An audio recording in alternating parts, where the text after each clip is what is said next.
꾸준함은 모든 것을 이긴다. 스테디입니다. 2살짜리 아기가 보는 앞에서 제자랑 불륜을 저지른 고등학교 여교사에 대해서 얘기를 좀 드릴까 합니다.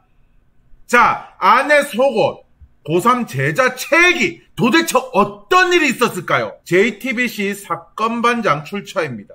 아이 대신 껴안고 다정한 스킨십, 이게 무엇일까요? 자, 여기 남성이 있고 여성이 있습니다. 그리고 아기가 있죠. 자, 우리가 잘 모르면 부부인데 아기랑 같이 이렇게 데이트를 즐기고 있는 어느 한 가정집 이야기구나 라고 생각을 하실 수가 있습니다. 하지만 여러분들 놀라지 마십시오. 여기 있는 여성은 고등학교 선생이고 여기 있는 아기는 이 고등학교 선생의 자녀입니다. 그러면 이 남성은 누굴까요? 남편일까요? 아닙니다. 이 고등학교 여교사의 제자입니다. 자, 어떤 일이 있었냐? 9년 연애를 하고 나서 4년 부부 생활을 합니다. 그리고 2살짜리 아기가 있습니다. 자, 이 호텔에서 여성이 호텔에서 이제 방을 예약을 하죠. 그 옆에 아기가 있습니다. 아기가 엄마 바지가랑이를 붙잡고 있죠. 그 옆에 남성이 있어요. 자, 이 남성은 바로 제자입니다. 즉 호텔에서 남녀가 이래 있죠. 아기가 엄마 바지를 잡고 있습니다. 요 남자가 아기 보고 오라고 손짓을 하는데도 아기가 안 오죠. 자, 그래서 여성이 먼저 방으로 들어가고 남자가 뒤쫓아 들어갑니다. 여성 앞에는 아기가 있죠. 남성이 뒤쫓아 들어갑니다. 호텔입니다. 자, 이 남성은 남편이 아니라 바로 자기가 있는 학교의 제자입니다. 자, 그리고 나서 남성은 아기를 잡고 있고 여성이 나옵니다. 하룻밤이 지난 뒤죠. 자, 어떤 일이 있었을까요?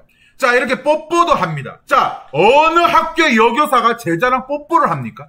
그것도 미혼이 아니라 기혼인, 아직 이혼도 안 한 남편이 있는 그런 여성과 제자가 뽀뽀를 합니다. 자, 그래서 내 자녀와 너의 부모 이름을 걸고 불륜 사실이 없었냐라고 하니까 여성은 잡아떼죠. 당연히 없다. 불륜 없었다. 아니, 근데 네가 생각하는 불륜의 기준이 뭔데? 라고 물어봅니다. 너는 호텔에 분명 너의 제자와 들어갔어. 그리고 2살짜리 아기랑 들어갔지. 그리고 넌 뽀뽀도 했잖아. 너는 데이트도 했잖아. 라고 물어봅니다. 아니, 그래서 이런 얘기를 하죠. 뽀뽀를 하면 성적이 더 잘 나올 것 같으니까 뽀뽀를 해주세요 라고 하는데 그 선생이 남학생과 뽀뽀를 합니다.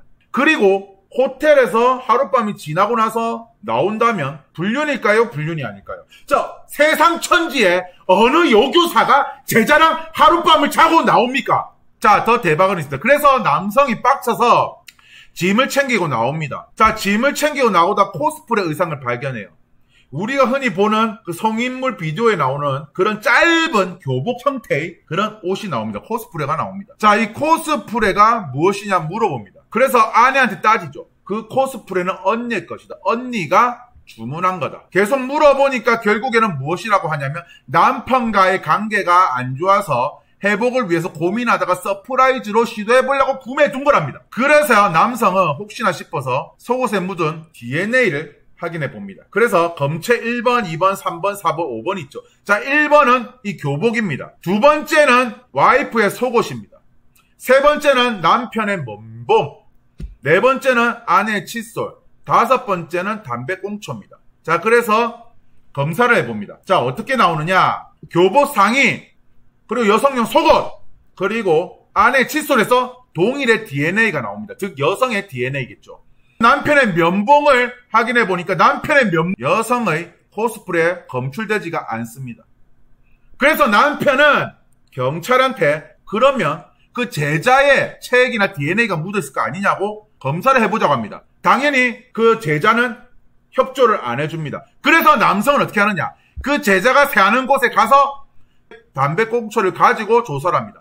그러니 어떤 사태가 벌어졌느냐. 그 담배꽁초에 나와 있는 DNA와 이 여성이 코스프레 입었던 DNA가 일치하지가 않습니다. 근데 대박은 그 DNA와 그러니까 이 코스프레에 묻은 DNA와 그 담배꽁초의 DNA가 친자라고 나옵니다. 즉 뭐냐? 그래서 이 제자의 DNA가 묻었구나 라는 것이 나옵니다. 그러면 우리는 이렇게 생각해 볼 수 있습니다.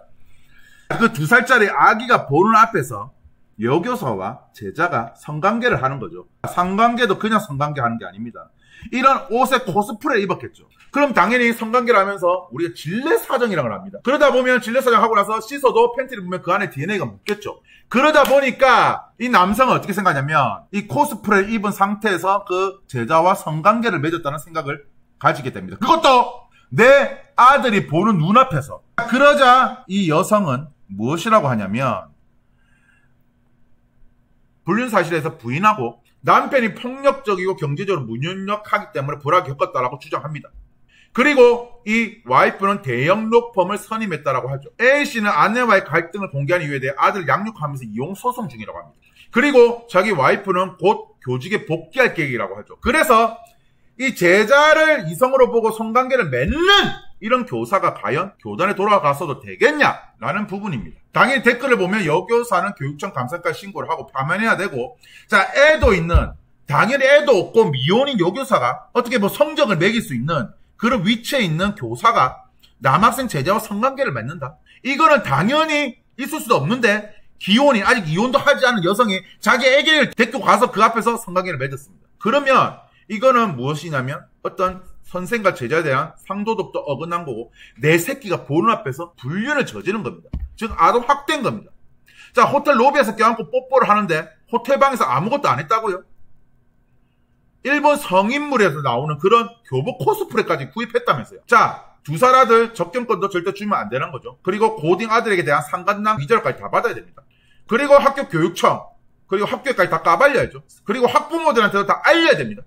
정말 무섭습니다. 자, 양심이 있다면 쌀쌀 빌어도 모질할 남편한테 뭔 책임을 다 뒤집어 씌웁니다. 성관계 없었답니다. 불륜 없었답니다. 아니 뽀뽀했다면서요. 성인물 코스프레도 입었다면서요. 그래서 저는 이번 영상을 찍으면서 어떤 분노를 금치 못하냐면, 자, 여러분들 만약에 남자 교사가 자기 2살짜리 아기를 데리고 호텔을 가요.